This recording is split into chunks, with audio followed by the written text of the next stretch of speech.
Et salut, c'est ton boy Eddie qui est Monsieur Pensée Basket, j'espère que tu vas bien. Alors aujourd'hui on se retrouve sur un nouvel épisode de mon podcast audio si tu m'écoutes sur SoundCloud et iTunes, et vidéo si tu me regardes sur YouTube.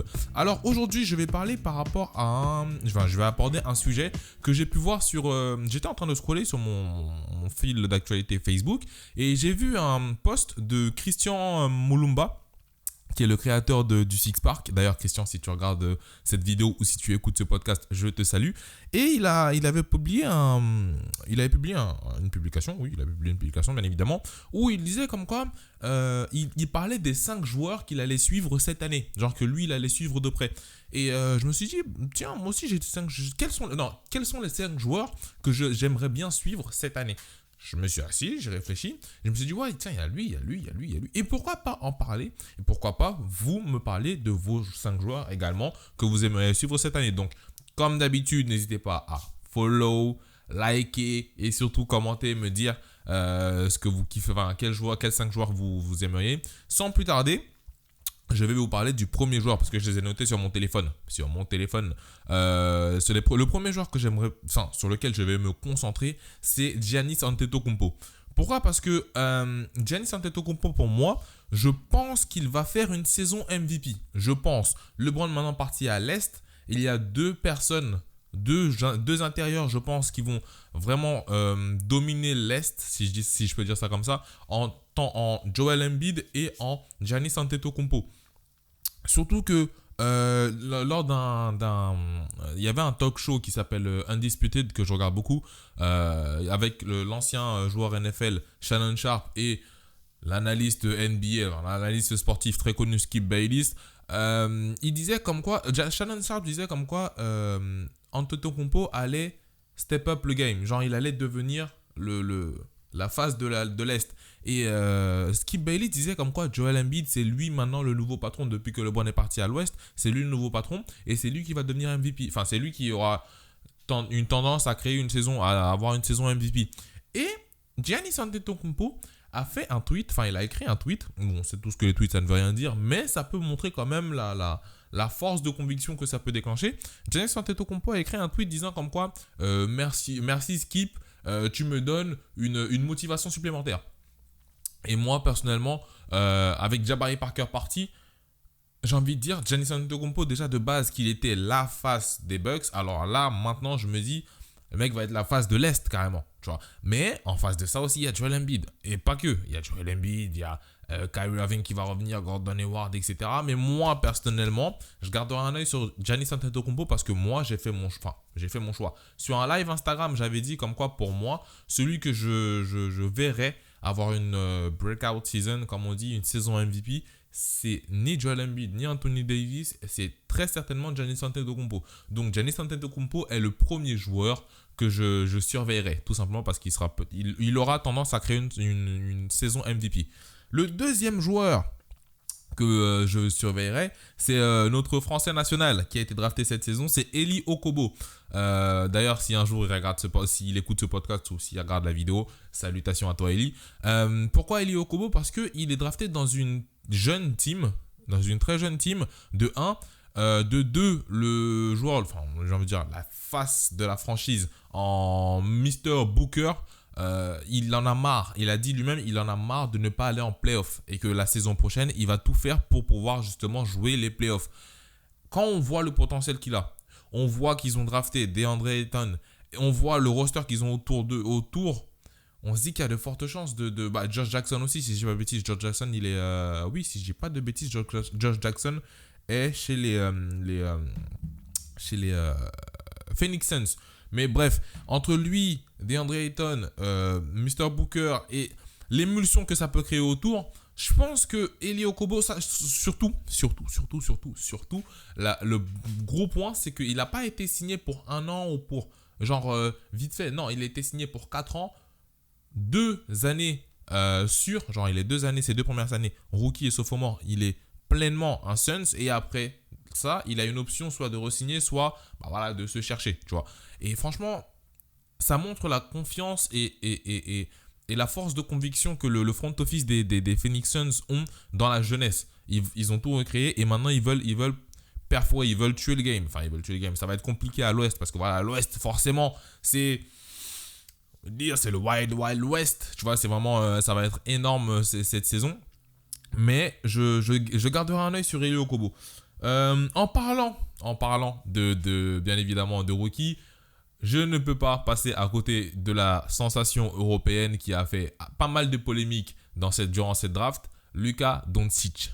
Oui, avant je disais Doncic, mais en fait on m'a dit que c'est Doncic. Voilà.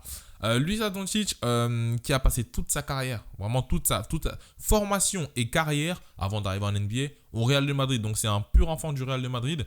On sait très bien que le Real de Madrid est l'un des clubs européens les plus titrés. Qui arrivent souvent en Euroleague. On a rien à apprendre du Real de Madrid, mais on a beaucoup à apprendre de cette année de Luka Doncic. Pourquoi ? Parce que pour moi, personnellement, c'est le rookie le plus NBA ready. Donc, c'est le rookie qui, hormis bien évidemment le physique, parce que voilà, c'est toujours ça, le problème quand les joueurs européens arrivent aux États-Unis, le physique, la première année, c'est toujours compliqué. Mais je pense que quand on regarde l'IQ basket, quand on regarde les déplacements sans ballon, quand on regarde toute la panoplie de jeux, hormis le physique de Luka Doncic, je pense que c'est le joueur le plus près de toute cette draft. Je dis bien de toute cette draft. En plus de ça, il va pouvoir il va créer un bon duo avec Dennis Smith Jr., je pense, parce que Dennis Smith Jr., c'est quelqu'un d'explosif. Luka Doncic, c'est quelqu'un qui joue beaucoup sur les appuis, un peu comme un James Harden, un faux lent, qui a un très bon shoot, une très bonne vision de jeu. Il va aussi pouvoir s'adapter très facilement parce qu'il a un joueur européen avec lui qui n'est pas des moindres, en Dirk Nowitzki. Donc je pense que cette saison, ça va être pas mal pour les Dallas Mavericks. Et je pense que ça va être pas mal aussi pour Luka Doncic. Donc il va forcément... Il a aussi créé beaucoup de polémiques, donc il va avoir beaucoup d'œil sur lui, tu vois, parce que... Ouais, mais c'est les Américains, comme d'habitude. Ouais, mais c'est qui Luka Doncic ? Non, mais ça va pas. Il joue en Europe. En Europe, c'est nul le basket. Bouh. Ouais, comme d'habitude. J'ai envie de dire comme d'habitude. Mais je mets ma pièce sur lui pour le rookie de l'année cette saison. Enfin, je mets ma pièce sur lui et sur personne d'autre. Juste sur Luka Doncic. Voilà. Ensuite, le troisième joueur. On va dire les deux derniers joueurs. Parce qu'ils sont reliés. Et je vais dire un. Vous allez comprendre. Vous allez directement faire le rapprochement avec l'autre. Le quatrième joueur plutôt. Que je regarderai, c'est Donovan Mitchell. Donovan Mitchell, l'année dernière, il a eu une saison, j'ai envie de dire, exceptionnelle. Parce qu'il a pris de plein fouet toute la ligue. Personne ne s'attendait à ça. Puisque voilà, je rappelle la situation de l'année dernière. Le Jazz, qui était une équipe playoffable, qui était une équipe en playoff plutôt, a vu son franchise player en Gordon Hayward partir du côté des Celtics, donc quitter la côte ouest pour la conférence ouest pour la conférence est. Et tout le monde se disait, bon, bah c'est fini. Là, tu veux quoi ? Rudy Gobert, ok, c'est bon, c'est gentil, mais Ricky Rubio ne peut pas amener une team quelque part. Joe Ingles, ouais, voilà, il s'est tiré à 3 points, mais sans plus. Et là est arrivé Donovan Mitchell de nulle part. Et il a fait une saison énormissime. Je pense que le souvenir, moi personnellement, le plus gros souvenir que j'ai de lui de la saison dernière, c'est la série contre le Thunder. Surtout, je crois que c'était dans un troisième quart-temps. Il y avait un match, je ne sais plus c'était quel game, je crois que c'était le game 5 ou le game 6.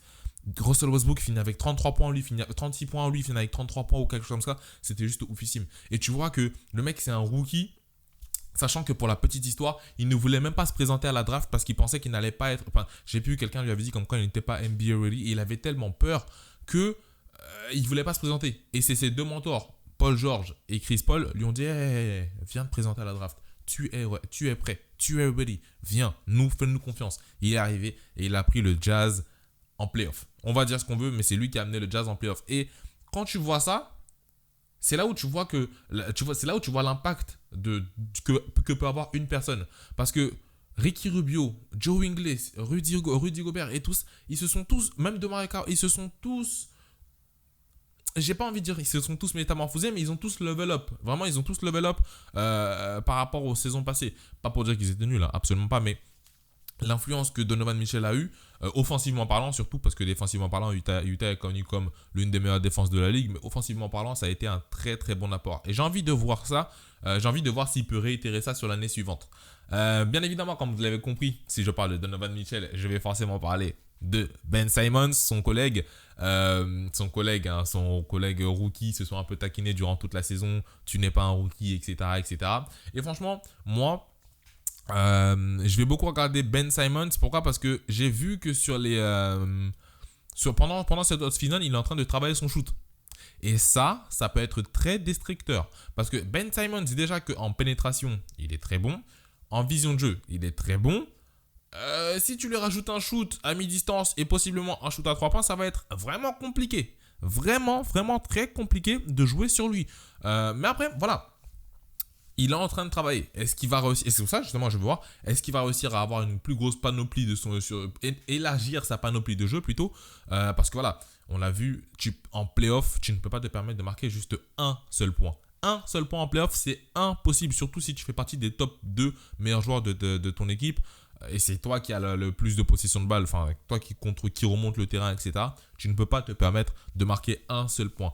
Mais je pense que cette saison, il va nous montrer que, voilà, il a travaillé. Il a travaillé sur son shoot. Le poignet, le lâcher de poignet, il va l'avoir. Et ça va être pas mal. Donc, voilà, c'était mes 5 joueurs. Voilà, c'était juste mes 5 joueurs que je vais regarder. Hein, bien évidemment, je vais regarder toute l'NBA, mais je vais prêter plus attention à ces joueurs-là parce que j'attends certaines choses d'eux que j'attends aussi de certains autres joueurs, mais en priorité, ce sont ces 5 joueurs-là. 5 autres joueurs-là. Donc voilà, on est à la fin de ce podcast. J'espère qu'il t'aura plu. S'il t'a plu, n'hésite surtout pas à me le dire en dessous dans les commentaires. Bien évidemment, à lâcher des petits likes, que ce soit sur YouTube, que ce soit sur SoundCloud, que ce soit sur iTunes. À me dire en dessous dans les commentaires quels sont les 5 joueurs que toi, tu regarderas plutôt la saison prochaine. Et voilà, je te souhaite le meilleur. Et n'oublie pas, pensez basket.